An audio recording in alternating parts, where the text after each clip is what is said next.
नमस्कार, मी हर्षाली हितगुजे आपल्या खास कार्यक्रमात आपल्या सर्वांचं स्वागत। या कार्यक्रमात आपण विविध आजार त्यावरील उपचार याबद्दल चर्चा करत असतो आणि आजचा आपला जो विषय आहे तो म्हणजे कार्डियक केअर मधील आधुनिक प्रगती आणि यावर मार्गदर्शन आणि चर्चा करण्यासाठी आपल्या स्टुडिओमध्ये आलेले आहेत डॉक्टर राहुल गुप्ता। स्वागत आहे डॉक्टर। नमस्कार। डॉक्टर राहुल गुप्ता हे senior consultant cardiology Apollo hospitals Navi Mumbai येथे कार्यरत आहेत। त्यांना कार्डियोलॉजीमध्ये 15 वर्षांपेक्षा जास्तचा अनुभव आहे। त्यांना कॉम्प्लेक्स कार्डियक केसेस आणि कार्डियोलॉजीमधील आधुनिक प्रगती यामध्ये विशेष स्वारस्य आहे। ते प्रमाणित तावी ऑपरेटर आणि सोरो इम्प्लांटर देखील आहेत। त्यांनी विविध रिसर्च पेपर नॅशनल आणि इंटरनॅशनल प्लॅटफॉर्मवर पब्लिश देखील केलेले आहेत। चला तर विषयाला सुरुवात करूयात। तर डॉक्टर, सुरुवातीलाच आपण हार्ट अटॅक विषयी बोलायचं झालं तर खूप कमी वयात सुद्धा आता हार्ट अटॅक येण्याचं प्रमाण वाढत चाललेलं आहे। तर काय आहे ह्याच्या मागचं कारण आणि या हार्ट फेलवर रिसेंट ॲडव्हान्स टेक्निक्स कोणते उपचार आता सध्या उपलब्ध आहेत? जसं तुम्ही म्हटलं, आता आपण बघतो आहे की 20 वर्षाची वयामध्ये 30 वर्षाची वयामध्ये लोकांना हार्ट अटॅक हे सगळं सुरुवात झालेली आहे। बरोबर। आणि हे खूप चिंताचा विषय पण आहे, कारण कमी वयामध्ये लोकांना हार्ट अटॅक होणं हे चांगली गोष्ट नाही आहे। मग दुसरा प्रश्न असा पडतो की जेव्हा आपण हार्ट अटॅक कोणाला पडतो किंवा ब्लॉकेजेस त्यांना डायग्नोसिस झालेले असतात त्यावेळी जे ट्रीटमेंट आहे तो कसा करायचा, त्यामध्ये आधुनिक प्रक्रिया कोणते आलेले आहे त्याबद्दल आपण थोडासा विचार डिस्कस करू शकतो। जसं तुम्ही हा विषय काढला की एकदा ब्लॉकेजेस कोणाला जर डायग्नोसिस झाले असेल तर ब्लॉकेजेस किती प्रमाणात आहे, नंबर ऑफ ब्लॉकेजेस किती आहे, किती क्रिटिकल आहे, त्याच्यावर पुढचं ट्रीटमेंट डिसाईड होतो। जसं त्यामध्ये एंजियोप्लास्टी करायची की बायपास करायचं किंवा औषधीवरच त्यांना मॅनेज करायचा, हे असे आपल्याला वेगळे वेगळे ऑप्शन असतात। आता जेव्हा आपण लेटेस्ट ॲडव्हान्सेसमध्ये जर करायचं असेल तर आता आजच्या काळामध्ये आपल्याकडे असे इन्स्ट्रुमेंट्स उपलब्ध आहे, जसं त्यामध्ये इंटरनल कॅमेरा, ज्यामध्ये आपण हार्टच्या आर्टरीला आत जाऊन कॅमेरामध्ये बघू शकतो की ब्लॉकेजेस कसं आहे, OCT आयवस आणि लेझर थेरपी, तसंच असे अत्याधुनिक ट्रीटमेंट आलेले आहे ज्यामध्ये जे कॉम्प्लेक्स ब्लॉकेजेस आहे त्याला पण आपण इझिली आता एंजियोप्लास्टीनं ट्रीट करू शकतो। त्यामध्येच जसं कोणाला बायपासची गरज असेल आणि त्यांना खूप अशी चिंता असते की आपण एवढा ओपन करून कसं करायचं, तर यामध्ये मिनिमली इन्व्हेजिव्ह आणि रोबोटिक सर्जरी पण आलेले आहे। तर ब्लॉकेजेसच्या मध्ये हे नवीन जे आहे बायपास सर्जरी पद्धती मिनिमली इन्व्हेजिव्ह, ज्यामध्ये एकदम छोटे छोटे इन्सिजन्समध्ये, जसं अपोलोमध्ये आपण हे रेग्युलर बेसिसवर तिकडे करतो, त्यामध्ये हे ओपन न करता छोट्या होल्सनी आपण एकदम मिनिमली इन्व्हेजिव्ह प्रकारने हे ब्लॉकेजेस ट्रीट करू शकतो। आणि तसंच खूप कॉम्प्लेक्स ब्लॉकेजेस असेल आणि ज्यामध्ये खूप रिस्की सिच्युएशन झालेली असेल, पेशंटचा हार्ट वीक असेल आणि त्यांना एंजियोप्लास्टी खूप रिस्की सांगितली असेल किंवा बायपास पण रिस्की सांगितली असेल, पण हे जे नवीन टेक्नॉलॉजीज आलेले आहे, जसा कोणाचा हार्ट खूप वीक असेल आणि त्यांची ब्लॉकेजेस पण भरपूर आहे, आता अशा पेशंटची एंजियोप्लास्टी किंवा बायपास हे दोन्ही खूप रिस्की होऊन जाते। अशा केसेसमध्ये आमच्याकडे एक अशी अत्याधुनिक ट्रीटमेंट आहे ज्याला इम्पेला डिव्हाइस म्हणतो। It is like the smallest heart pump in the world, म्हणजे तो हार्टची कार्य घेऊन घेतो, त्याला 5 मिनिटात आपण हार्टमध्ये टाकून हार्टचं काम तो करतो आणि मग ते टाकल्यानंतर एकदम सेफ होऊन जाते आणि आपण एंजियोप्लास्टी एकदम चांगल्या रीतीने करू शकतो। खूप हाय रिस्क केसेस असेल तरी पण आपण एंजियोप्लास्टी चांगल्या रीतीने, तर हे अत्याधुनिक ट्रीटमेंट आहे ब्लॉकेजेसच्या बद्दल ट्रीटमेंट करायला। आणि वॉल बदलणे ही सुद्धा एक नाजूक प्रोसेस आहे, तर यामध्ये आता सध्याची प्रगती काय आहे, काय आहेत आधुनिक पद्धतीने जर आपण उपचार करायचं म्हटलं तर सध्या कोणते कोणते उपचार उपलब्ध आहेत? आता हार्टमध्ये 4 वेल्स असतात, जसे 4 हे आपले हे आहे रूम्स आहे हार्टमध्ये, वरचे 2 रूम आणि खालचे 2 रूम, आणि तसंच त्यामध्ये ब्लड रेग्युलेट करण्यासाठी व्हॅल्व्स असतात, झडप पण म्हणतो आपण त्याला। आणि झडपचं काम असते की एकच वेमध्ये रक्त झालं पाहिजे आणि मागे तो जाऊ शकत नाही, पण कधी कधी हे झडपच्या प्रॉब्लेममध्ये झडप एकदम नॅरो होऊन जाते किंवा लिकेज त्यामध्ये डेव्हलप होते आणि अशा सिच्युएशनमध्ये माणसाला त्रास व्हायला सुरुवात होतात, दम लागते, छातीत भारीपण येऊ शकतो, चक्कर येऊ शकतो, हातापायाला सूजन वगैरे येऊ शकते, अशा वेगळ्या वेगळ्या सिम्पटम्स हार्ट व्हॅल्वचे प्रॉब्लेम्स असतात। जर हार्टची व्हॅल्व बदली करायची वेळ आली, समजा खूप सिव्हिअर प्रॉब्लेम झालेली असेल, तर जुन्या काळामध्ये किंवा ट्रेडिशनली ओपन हार्ट सर्जरीच एक असा उपाय होता ज्यामध्ये आपण हे करू शकत होतो, पण आता एक थेरपी आहे ज्याला टॅवी किंवा टॅवर म्हणतो, आणि कोणाची एक व्हॅल्व असते ज्याला आयोटिक व्हॅल्व म्हणतो, ते एकदम खूप नॅरो झालेली असेल तर आपण पायाची नसाने जाऊन त्या व्हॅल्वला without any open heart surgery आपण बदली करू शकतो. पेशंटला बेशुद्ध न करता 2 दिवसामध्ये पेशंटला डिस्चार्ज पण करू शकतो. असे थेरपीज आलेले आहे. तसंच मायट्रल व्हॅल्वमध्ये एक मायट्रा क्लिप म्हणून एक प्रोसिजर असते, ज्यामध्ये व्हॅल्व खूप लिकेज होत असेल, लेफ्ट साईडची जे व्हॅल्व असते हार्टमध्ये, जसं लेफ्ट आणि राईट साईड आहे, लेफ्ट साईडची व्हॅल्व असेल तिकडे जर खूप लिकेज डेव्हलप होत असेल तर तिकडे आपण एक क्लिप लावू शकतो. ती पण नॉन सर्जिकल ट्रीटमेंट, म्हणजे पायाची नसाने जाऊन जशी आपण एन्जिओग्राफी एन्जिओप्लास्टी करतो, छोट्याशा ओपनिंगमधून आपण या व्हॅल्वची ट्रीटमेंट करू शकतो. आणि तसंच ट्रायकस्पिड व्हॅल्व आणि पल्मनी व्हॅल्व याचे ट्रीटमेंटसुद्धा उपलब्ध आहे without open heart surgery. Minimally invasive procedures म्हणतात. आणि जर समजा कोणाला ह्या पद्धतीने करू शकत नाही आपण, तर आपण त्याला रोबोटिक हार्ट व्हॅल्व सर्जरी असते, त्याने पण आपण त्याची ट्रीटमेंट करू शकतो. त्यामध्ये एकदम छोट्या छोट्या ओपनिंग करून हार्टला संपूर्ण ओपन करायची गरज नसते आणि मग आपण करू शकतो. आपण आता हा निर्णय कसा घ्यावा की आपण ओपन हार्ट सर्जरी करायची, मिनिमली इन्व्हेसिव्ह करायची, रोबोटिक करायची, या विदाऊट सर्जरी जे मी अत्याधुनिक ट्रीटमेंट तुम्हाला सांगितलं आहे की ज्याला टॅवर म्हणतो किंवा मायट्रा क्लिप किंवा ट्राय क्लिप किंवा पल्मनी व्हॅल्व इम्प्लांटेशन, व्हॅल्वचे प्रॉब्लेम असेल तर आमच्याकडे एक हार्ट टीम असते. हार्ट टीममध्ये सर्जन पण असतात, आम्ही कार्डिओलॉजिस्ट पण असतात, फिजिशियन पण असतात, इमेजिंग स्पेशलिस्ट ज्यांना इकोकार्डिओग्राफी कार्डिओग्राफर म्हणतात, आणि ते आम्ही सगळे बसतो आणि मग निर्णय घेतो की पेशंटसाठी कोणत्या गोष्टी सगळ्यात चांगल्या असणार. आणि मग एकदा हार्ट टीमचा डिस्कशन निर्णय लागला की आपण त्या पद्धतीने त्या पेशंटला आपण ट्रीट करू शकतो. त्याच्यासाठी शॉर्ट टर्म आणि लाँग टर्म आउटकम हे चांगले कसे ठेवावे हे टीममध्ये डिस्कस करून कोणती पद्धती वापरायची आपण निर्णय घेतो. तर हे ट्रीटमेंट आलेले आहे. अच्छा. आता जेव्हा हार्ट अटॅक येतो, जेव्हा हृदयविकाराचा झटका येतो, तेव्हा आपण कोणती खबरदारी घेतली पाहिजे आणि सगळ्यात महत्त्वाचं यावर प्रतिबंधात्मक उपाय सध्या कोणते आहेत? जेव्हा आता हार्ट अटॅक म्हणजे ब्लॉकेजेसचे वेगळ्या वेगळ्या मॅनिफेस्टेशन होऊ शकतात. एक मॅनिफेस्टेशन असते ज्यामध्ये माणसाला चालताना दम लागतो, छातीत भारी पण येतात. तर कोणाला पण जर चालताना, सीडी चढताना, धावताना छातीमध्ये भारी पण येणं किंवा घशात चोकिंग होणं किंवा या जॉ पेन होणं, हे लक्षण हार्टचे असू शकतात. तर यामध्ये डॉक्टरांकडे जाऊन पुढचं डायग्नॉस्टिक ट्रीटमेंट की एक्झॅक्टली काय डायग्नोसिस आहे आणि त्याचं पुढचं ट्रीटमेंट, जसं आपण ब्लॉकेजेसबद्दल सांगितलं की तसं ट्रीटमेंट करायचं. हार्ट अटॅक म्हणजे अचानकच हार्टच्या आर्टरीमध्ये क्लॉटची निर्माण होणं, हार्टचा रक्तप्रवाह अचानक बंद होतो आणि माणसाला suddenly chest pain, sweating, breathlessness असे सिम्पटम्स येऊ शकतात. आणि त्यावेळी लगेच जाऊन हॉस्पिटलमध्ये जाऊन ECG काढणं आणि तिकडे डॉक्टरांना दाखवून पुढचा जे काय उपाय आहे हार्ट अटॅकच्या वेळी मोठा हार्ट अटॅक असेल तर लगेच प्रायमरी एन्जिओप्लास्टी हे ट्रीटमेंट असते, ज्यामध्ये आपल्याला वेळ न घालवता आयदर प्रायमरी एन्जिओप्लास्टी तिकडे सोय उपलब्ध असेल किंवा क्लॉट बस्टर मेडिकेशन असते, ज्यामध्ये क्लॉटला वेगळायला एक इंजेक्शन द्यावा लागतो. यामधले 1-2 ऑप्शन, हे 2 ऑप्शनमध्ये एकदा आपल्याला सिलेक्ट करावा लागतो. तर हे उपाय आहे हार्ट अटॅकच्या वेळचे. ओके. आता अपोलो हार्ट इन्स्टिट्यूटबद्दल आपण थोडं बोलूया. इथे खूप चांगल्या पद्धतीने हृदयाचा कोणताही आजार असेल तर खूप चांगल्या पद्धतीने या ठिकाणी ट्रीटमेंट होते. तर या अपोलोविषयी आपल्या प्रेक्षकांना सविस्तरमध्ये सांगा. आता जसं मी सांगितलं, हे जे काय लेटेस्ट टेक्नॉलॉजीज आहे हे खूप इम्पॉर्टंट असते अवेलेबल अगदीच. पेशंटला. आपल्याला जर मिनिमली इन्व्हेसिव्ह, त्रास जास्त न देता, जास्त इन्सिजन न करता आपल्याला हे सगळं करायचं असेल आणि खूप हाय रिस्क पेशंट्स असेल त्यांना ट्रीटमेंट करायला, कारण जेव्हा हाय रिस्क सिच्युएशन असते त्यावेळी आपल्याला असं वाटतो की आपण कुठे जावा किंवा कसा करावा. तर हे मॉडर्न टेक्नॉलॉजी जर अवेलेबल असेल तर आम्हाला पण याचा कॉन्फिडन्स असतो, ॲज अ डॉक्टर कॉन्फिडन्स असतो आणि पेशंट्सला पण कॉन्फिडन्स असते की आपण हे करू शकतो.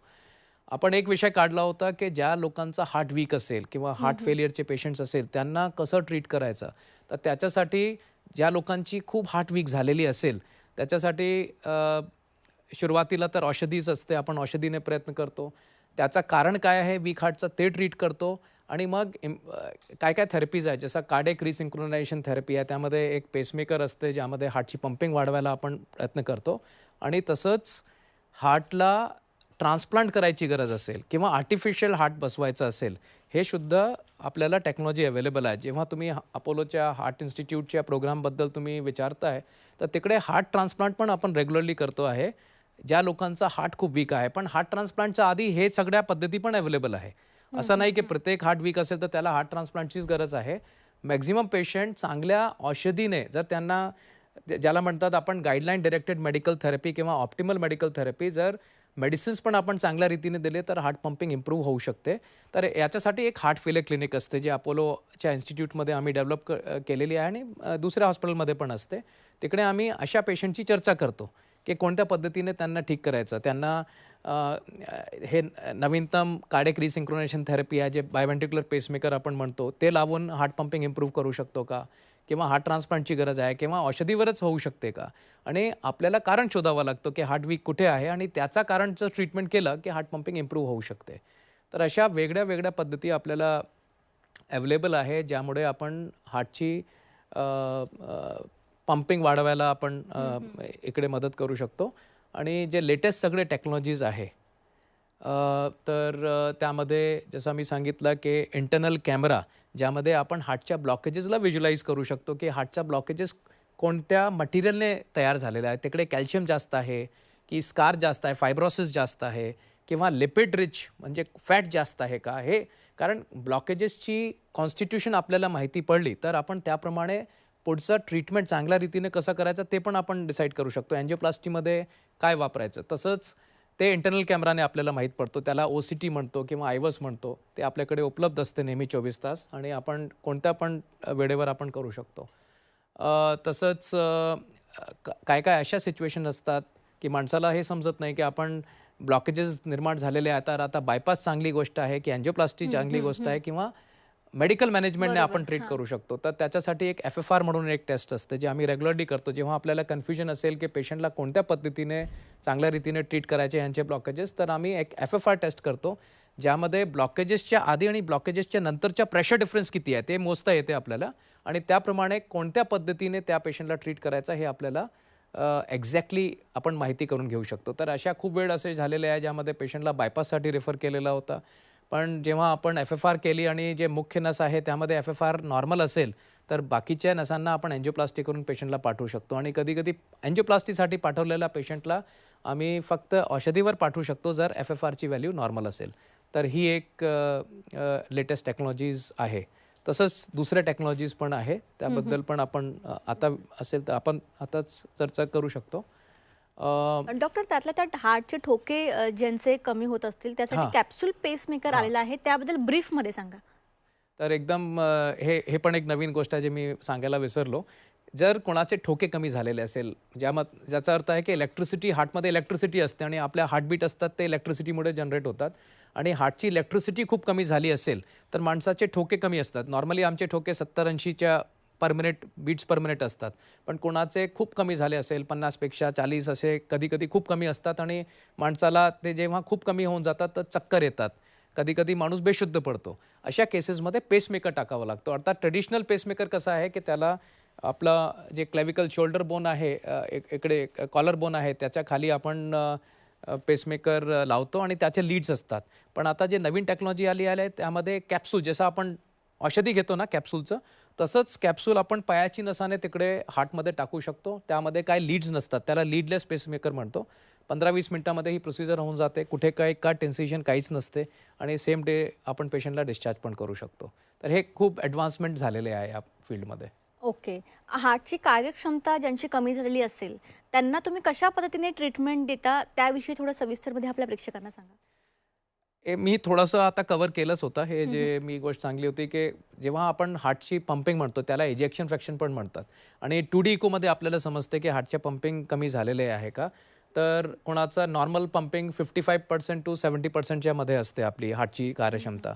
पण काय काय लोकांची खूप कमी झालेली असते 35% पेक्षा कमी होते. तर त्याला हार्ट फेलियरचे सिम्पटम्स येऊ शकतात. आता हार्ट फेलियर म्हणजे हार्ट बंद झाला असं नाही पण हार्टची जे कार्य आहे पंपिंगची ते कमी होऊन जाते. त्यामुळे माणसाला थकवा जाणवतो, पायाला सूज येऊ शकते, दम लागते, झोपल्यानंतर जास्त दम लागते आणि अशा पेशंट्सला आपण वेगळ्या वेगळ्या ट्रीटमेंट असतात. तर औषधी हे मुख्य ट्रीटमेंट असते. मुख्यतः आम्ही ट्राय करतो की पेशंटला औषधीनेच ट्रीट करायचं. पण काय काय लोकांना औषधीने आराम येत नाही. मग त्या लोकांना आपण मी आताच सांगितलं की बायव्हेंट्रिक्युलर पेसमेकर किंवा CRTD ज्यामध्ये आम्ही एक पेसमेकरसारखा इन्स्ट्रुमेंट बसवतो. त्यामध्ये हार्टची पंपिंग इम्प्रूव्हमेंट होऊ शकते ज्यांना लेफ्ट बंडल ब्रांच ब्लॉक किंवा राईट बंडल असे काही क्रायटेरियाज असतात. तर त्यामध्ये ते फिट झाले की मग त्या थेरपीने फायदा होऊ शकतो आणि शेवटी खूपच काहीच होत नसेल तर आर्टिफिशियल हार्ट किंवा हार्ट ट्रान्सप्लांट हेच एक मार्ग असते.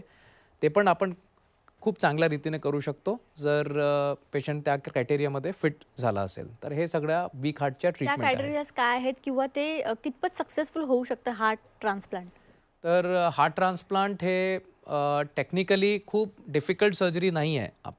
आमच्या आता अपोलोमध्ये आम्ही लास्ट 10 हार्ट ट्रान्सप्लांट जे झालेले आहे 100% सक्सेसफुल आणि त्याच्या आधीचे पण. तर याची सक्सेस रेट खूप चांगली झालेली आहे आणि प्रत्येक गोष्टी जेव्हा आपल्याला मोठी गोष्टी करायची असते त्याच्या आधी आमची टीम बसते. ते डिसाईड करते आणि काय काय टेस्ट करावे लागतात की या पेशंटला हे सूट होणार की नाही, फिट आहे की नाही तो हार्ट ट्रान्सप्लांटसाठी, ते सगळं बघावं लागते. देर आर सर्टन क्रायटेरियाज, हे सगळं फॉलो करावं लागतं. पण एक टीम असते प्रत्येक गोष्टीसाठी. आमची टीम आहे ज्यामध्ये आपण हे सगळं डिस्कस करतो आणि त्याच्यानंतरच मग पेशंटला जर ती थेरपी किंवा ती प्रोसेस सूट होत असेल आणि त्याच्यासाठी खूप उपयोगी असेल तेव्हाच आपण ती मग वापरतो. ओके. डॉक्टर, बरेच वेळा काय होतं, घरी असताना एखाद्याला जर झटका आला हार्ट अटॅकचा, तर त्याला कळून नाही येत की आपण एक्झॅक्टली आता काय करायला हवं. तर त्यांनी फर्स्ट स्टेप कोणती घ्यावी? जेव्हा असं काही त्याला सिम्पटम्स दिसतील, अचानक छातीमध्ये कळा यायला सुरुवात होते, तर त्यावेळेला त्यांनी फर्स्ट स्टेप कोणती घ्यावी? करेक्ट. तर सगळ्यात इम्पॉर्टंट आहे की कोणते पण सिम्पटम जे अनयुज्युअल असेल, आपण थोडीफार चर्चा पण केली, जसं छातीत एकदम भारीपण यायला सुरुवात झाली, घाम सुटतो आहे, कोल्ड स्वेट, एसी पण चालू आहे, पंखा पण चालू आहे, पण आपल्याला पसीना घाम येतोय आणि अनइझी वाटतो आहे. सगळ्यात पहिला जाऊन आपण ECG काढायचा, हे खूप इम्पॉर्टंट आहे. आता आपण डिस्प्रिनचं नाव खूप ऐकलं आहे, डोके दुखण्यासाठी पण लोक वापरतात. एक डिस्प्रिनची गोळी सगळे लोक, जेव्हा मी ट्रॅव्हल करतो त्यावेळी पण मी डिस्प्रिनची टॅबलेट माझ्या बरोबरच ठेवतो आणि सगळ्यांना सांगतो ही एक अशी टॅबलेट आहे की ज्यामध्ये आपल्याला असा डाऊट येतो आहे की हे हार्ट अटॅक होऊ शकते, तर आपण एक डिस्प्रिन च्यू करू शकतो. आणि सगळ्यात महत्त्वाचं आहे की कोणाला सोबत घेऊन आपण फोन करून कोणाबरोबर आपण जाऊन ECG काढायचा, ज्या हॉस्पिटल जे जवळचं हॉस्पिटल असेल, आणि तो ECG रीड करून घ्यायचा. म्हणजे असं नाही की आपण कोणी टेक्निशियन ECG काढला किंवा नर्सनी काढला आणि ते आपण नंतर संध्याकाळी डॉक्टरांना दाखवतो, त्याच वेळी दाखवायचं. आणि ते ECG मध्ये जर ऑनगोईंग सिम्पटम्स असेल हार्ट अटॅक, तर लगेच आपल्याला समजून येते की हार्ट अटॅक आहे की नाही. आणि मग त्याच्यावर जसं आपण उपचार सांगितला की मोठा हार्ट अटॅक असेल तर त्यावेळी डायरेक्टली एन्जिओप्लास्टी करणं, किंवा एन्जिओप्लास्टीची सोय नसेल तर क्लॉट बस्टर मेडिकेशन देणं हे खूप उपयोगी आहे. तर आपलं जे घरी करू शकतो ते आहे डिस्प्रिनला च्यू करू शकतो, कोणाला आपण सोबत घेऊन जाऊन ECG करू शकतो, मोठ्या हॉस्पिटलमध्ये जायचं लगेच जवळपासचं, आणि मग पुढची त्याला असं नेग्लेक्ट करायचं नाही. काय काय लोकांना कसं असतं, हे ॲसिडिटी असेल, आपण वाट बघू, असं ते वाट बघत राहतात. आणि जेवढा वेळ हार्ट अटॅकच्या नंतर आपला असा विदाऊट ट्रीटमेंट जातो त्यामध्ये हार्ट मसल्स डॅमेज होत राहतात. म्हणून गोल्डन आवरमध्येच ट्रीटमेंट घेणं हे खूप इम्पॉर्टंट आहे. ओके. आणि डॉक्टर, सुरुवातीलाच आपलं डिस्कशन झालं की खूप आता लहान वयात पण हार्ट अटॅक येतात, इनफॅक्ट 20-30 या रेंजमध्ये पण. तर मग एखाद्याला जर माहीत करून घ्यायचं असेल की त्यांचं हार्ट निरोगी आहे का, तर त्यासाठी कोणत्या टेस्ट आता अवेलेबल आहेत का? सगळ्यात इम्पॉर्टंट आहे की आपल्या बॉडीमध्ये रिस्क फॅक्टर्स किती आहे माहिती करून घेणे. तर रिस्क फॅक्टर्स हार्ट डिसीजसाठी असतात की कोलेस्ट्रॉल किती आहे ते माहिती करून घेणं, शुगर किती आहे, ब्लड प्रेशर किती असते. तर असे तसेच थोडे आणखी ब्लड टेस्ट आहे जे स्पेशलाइज टेस्ट असतात, homocysteine level, HSCRP level, lipoprotein A levels. तर हे सगळे तुम्ही डॉक्टरांकडे गेले की डॉक्टर तुम्हाला सांगणार की हे सगळे हार्टच्या टेस्टसाठी इम्पॉर्टंट आहेत. तर आपल्याकडे रिस्क फॅक्टर्स किती आहे ते माहिती करून घेणं हे इम्पॉर्टंट आहे. सेकंड लेवलमध्ये आपल्याला डायग्नोसिस करायचं, सिम्पटम्स काय डाऊटफुल सिम्पटम्स असेल की आपल्याला आहे की नाही, तर ECG, 2D इको. 2D इकोमध्ये आपल्याला हार्टची पंपिंग कशी आहे ते माहिती पडते, काही डॅमेज झालेलं आहे का ते माहिती पडते, व्हॅल्वच्या प्रॉब्लेमबद्दल पण माहिती पडते. आणि त्याच्यानंतर ट्रेडमिल टेस्ट, ब्लॉकेजेस शोधण्यासाठी 5 प्रकारचे टेस्ट आहे. त्यामध्ये सगळ्यात सुरुवातीची टेस्ट आहे ट्रेडमिल टेस्ट, ज्यामध्ये धावून आपण माहिती करतो. तर TMT, स्ट्रेस इको, स्ट्रेस थॅलियम, आणि तसंच CT स्कॅन, आणि शेवटची टेस्ट असते ती एन्जिओग्राफी असते. Okay okay. हे टेस्टमध्ये आपल्याला ब्लॉकेजेसबद्दल माहिती पडते, पण आपल्याला डिसिजन घेऊन डॉक्टरांकडून डिस्कस करून मग पुढची टेस्ट डिसाईड करावी लागते. तुम्ही या ठिकाणी याला खूप चांगलं मार्गदर्शन केलं, त्यासाठी तुमचे मनापासून धन्यवाद. Thank you very much. तर आजचा आपला विषय होता कार्डियक केअरमधील आधुनिक प्रगती, आणि या विषयावर मार्गदर्शन केलेलं आहे या ठिकाणी डॉक्टर राहुल गुप्ता यांनी. खूप चांगल्या पद्धतीने या ठिकाणी तुम्हाला गाईड केलेलं आहे. त्यांनी तुम्हाला सुद्धा असे काही सिम्पटम्स दिसत असतील तर तुम्हाला स्क्रीनवर जे नंबर दिसत आहेत त्यावर तुम्ही कॉन्टॅक्ट करू शकता. कार्यक्रमात आता वेळ झाली इथेच थांबण्याची. ताज्या बातम्यांकरिता पाहत रहा C24 तास.